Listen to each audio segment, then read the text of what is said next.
नमस्कार दोस्तों।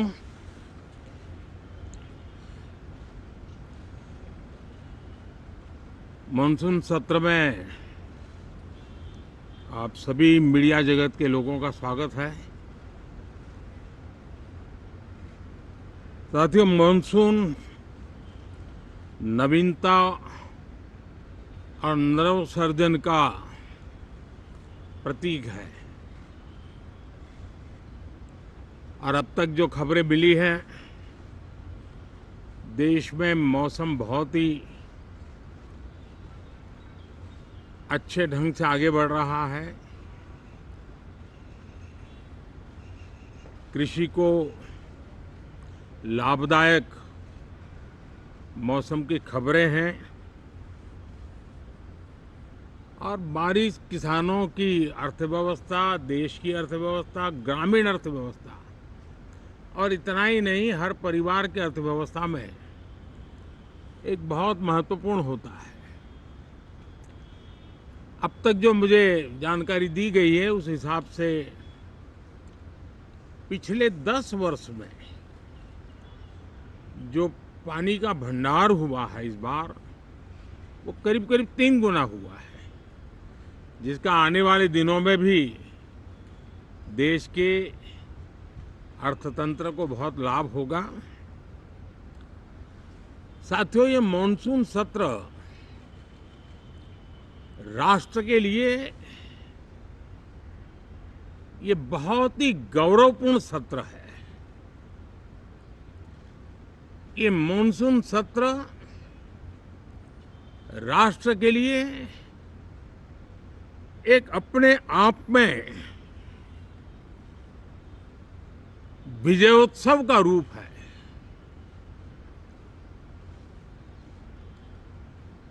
और जब मैं कहता हूं कि सत्र राष्ट्र गौरव और विजयोत्सव का सत्र है, तो सबसे पहले तो मैं पहली बार इंटरनेशनल स्पेस स्टेशन पर भारत का तिरंगा झंडा वहां लहराना, ये हर देशवासी के लिए गौरव की पल है। देश में साइंस टेक्नोलॉजी के प्रति, इनोवेशन के प्रति नया उमंग और उत्साह भरने वाली ये सफल यात्रा रही है और पूरे संसद, लोकसभा राज्यसभा दोनों सदन देशवासी जिस गौरव का अनुभव कर रहे हैं उसमें एक स्वर से जुड़ेंगे, एक स्वर से इसका यशगान होगा। जो भारत को अंतरिक्ष में नई ऊंचाइयां पर पहुंचाने वाले जो भावी कार्यक्रम हैं, उनके लिए भी प्रेरक बनेगा, प्रोत्साहक बनेगा। साथियों, ये मॉनसून सत्र एक विजयोत्सव है। पूरी दुनिया ने भारत की सैन्य शक्ति का, भारत के सैन्य के सामर्थ्य का रूप देखा है। ऑपरेशन सिंदूर में भारत की सेना ने जो लक्ष्य निर्धारित किया था, 100% अचीव किया। आतंकियों के आकाओं के घर में जाकर के 22 मिनट के भीतर भीतर ऑपरेशन सिंदूर के तहत उसको जमींदोज कर दिया गया। और मैंने बिहार की एक कार्यक्रम में इसकी घोषणा की थी, जो हमारी सैन्य शक्ति ने बहुत ही कम समय में सिद्ध करके दिखा दिया। और इसमें मेड इन इंडिया सैन्य शक्ति का ये नया स्वरूप, इस पर भी दुनिया बहुत आकर्षित हुई है। इन दिनों विश्व के जिन जिन लोगों से मिलना होता है तो भारत के इस मेड इन इंडिया जो औजार तैयार हो रहे हैं, उसके प्रति दुनिया का आकर्षण बढ़ रहा है। मुझे विश्वास है कि जब सदन इस विजयोत्सव को एक स्वर में विजय के भाव से इस सत्र के दरमियान उन ओजस्वी तेजस्वी भावनाओं को प्रकट करेगा, तो भारत की सैन्य शक्ति को बल मिलेगा, प्रोत्साहन मिलेगा, देशवासियों को प्रेरणा मिलेगी और सैन्य क्षेत्र में जो रिसर्च, इनोवेशन और मैन्युफैक्चरिंग हो रहे हैं, made in India defence equipment बन रहे हैं, उसको भी एक बल मिलेगा और जो भारत के नौजवानों के लिए नए रोजगार के अवसर पैदा करेगा। साथियों, ये दशक हम एक प्रकार से देख सकते हैं कि शांति और प्रगति कंधे से कंधा मिलाकर के आगे बढ़ने के कदम कदम पर प्रगति के एहसास करते रहे हैं। देश कई प्रकार की हिंसक वारदातों का शिकार रहा है, लंबे अरसे तक शिकार रहा है। देश आजाद हुआ तब से ये समस्या को हम झेल रहे हैं, चाहे आतंकवाद हो, नक्सलवाद हो। कोई प्रारंभ में शुरू हुआ होगा, कोई बाद में शुरू हुआ होगा, लेकिन आज नक्सलवाद का, माओवाद का दायरा बहुत तेजी से सिकुड़ रहा है। माओवाद को, नक्सलवाद को जड़ से उखाड़ने के संकल्प के साथ देश के सुरक्षा बल एक नए आत्मविश्वास से, तेज गति से सफलता की ओर कदम रख रहे हैं।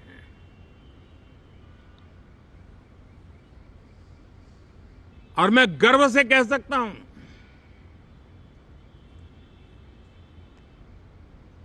देश में सैकड़ों जिले नक्सल की चपेट में से निकल करके आज मुक्ति का सांस ले रहे हैं। हमें गर्व है कि बम, बंदूक और पिस्तौल के सामने हमारा देश का संविधान जीत रहा है, हमारे देश का संविधान विजयी हो रहा है। देश के उज्जवल भविष्य के लिए साफ दिख रहा है कि कल तक जो रेड कॉरिडोर थे, वो आज ग्रीन ग्रोथ जोन में परिवर्तित होते नजर आ रहे हैं। साथियों, एक के बाद ऐसी घटनाएं देशभक्ति के लिए, देश की भलाई के लिए संसद में पहुंचे हुए हर माननीय सांसद के लिए गौरव का पल है। और संसद के इस सत्र में ये गौरव गान पूरा देश सुनेगा, हर सांसद से सुनेगा, हर दल से सुनेगा। साथियों, आर्थिक क्षेत्र में भी जब 2014 में आप सबने हमें जिम्मेवारी दी, देश फ्रेजाइल 5 की अवस्था से गुजर रहा था। 2014 के पहले वैश्विक अर्थव्यवस्था में हम 10वें नंबर पर थे और आज भारत तेज गति से दुनिया की तीसरे नंबर की अर्थव्यवस्था बनने की दिशा में आगे बढ़ रहा है, दरवाजे पर दस्तक दे रहा है। इन दिनों 25 करोड़ गरीबों का गरीबी से बाहर निकलना, जिसको विश्व की अनेक संस्थाएं सराहना कर रही है। देश में एक जमाना था 2014 के पहले, जब महंगाई का दर, इन्फ्लेशन रेट डबल डिजिट में हुआ करता था।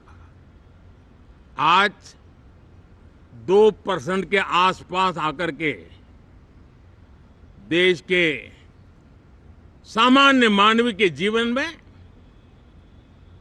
राहत बन गया है, सुविधा बन गया है।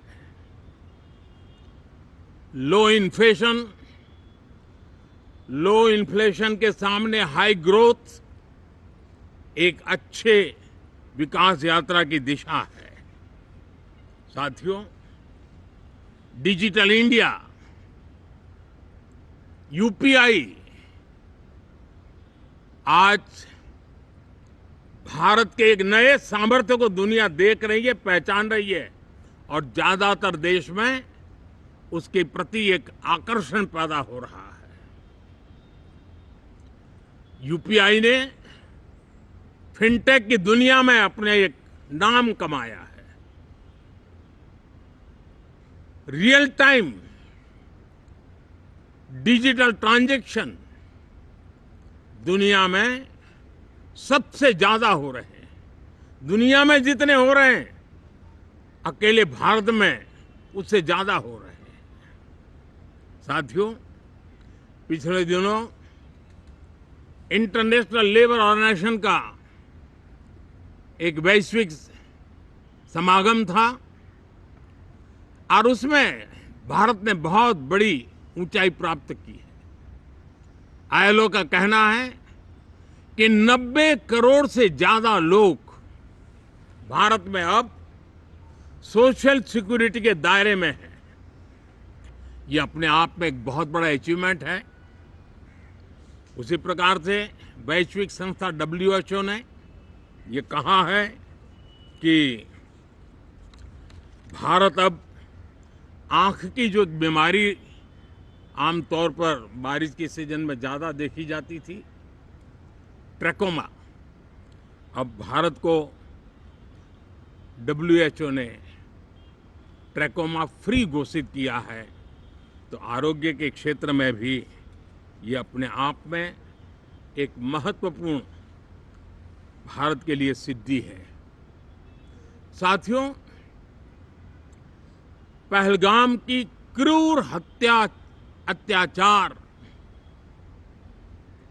नरसंहार, पूरी दुनिया चौंक उठी थी। आतंकवादी और आतंकवादी के आके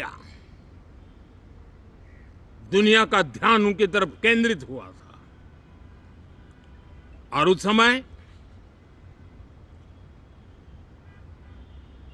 दल हित छोड़ करके देश हित में हमारे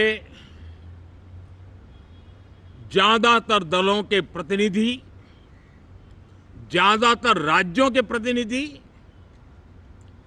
विश्व भ्रमण किया, दुनिया के अनेक देशों में गए और एक स्वर से दुनिया के सामने आतंकवादियों का आका पाकिस्तान को बेनकाब करने का एक बहुत सफल अभियान चलाया। मैं आज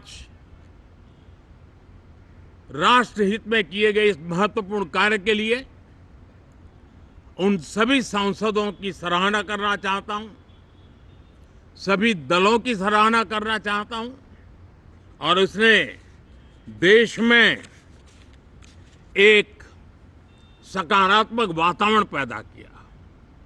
विश्व ने भारत की बात को स्वीकार करने की दिशा में अपने मन के द्वार खोले और इसके लिए ये हमारे सांसदगण, हमारे राजनीतिक दल सराहना करने के मेरे लिए सौभाग्य है। साथियों, हम जानते हैं कि ये स्पिरिट, एक स्वर, एक एकता का वातावरण देश को कितना उत्साह से भर देता है। विजयोत्सव का ये पर्व इस मॉनसून सत्र में भी उसी भाव से प्रकट होगा। देश की सैन्य शक्ति को सराहना करेगा, देश के सामर्थ्य का गौरवगान करेगा और देश के 140 करोड़ नागरिकों को नई प्रेरणा का कारण बनेगा। मुझे विश्वास है कि हम सब मिलकर के डिफेंस के क्षेत्र में आत्मनिर्भर होने के इन प्रयासों को बल दें, सेना के सामर्थ्य की सराहना करें और मैं आज देशवासियों के सामने जरूर कहूंगा और देश के राजनीतिक दलों से भी कहूंगा कि देश ने एकता की ताकत देखी है, एक स्वर का सामर्थ्य क्या होता है देखा है। तो सदन में से भी सभी माननीय सांसद उसको बल दें, उसको आगे बढ़ाएं और मैं जरूर कहूंगा, राजनीतिक दल अलग अलग हैं, हर एक का अपना एक एजेंडा है, अपनी एक भूमिका है, लेकिन मैं इस वास्तविकता को स्वीकार करता हूं कि दल हित में मत भले न मिले, लेकिन देश हित में मन जरूर मिले। इसी एक भावना के साथ इस मॉनसून सत्र से देश के विकास यात्रा को बल देने वाले, देश की प्रगति को बल देने वाले, देश के नागरिकों को सामर्थ्य देने वाले अनेक विधेयक प्रस्तावित हैं। सदन विस्तृत चर्चा करके उसको भी पारित करेगा। मेरी सभी माननीय सांसदों से उत्तम डिबेट चलाने के लिए शुभकामनाएं हैं। बहुत बहुत धन्यवाद। संसद के मॉनसून सत्र की शुरुआत आज से हो रही है और उससे पहले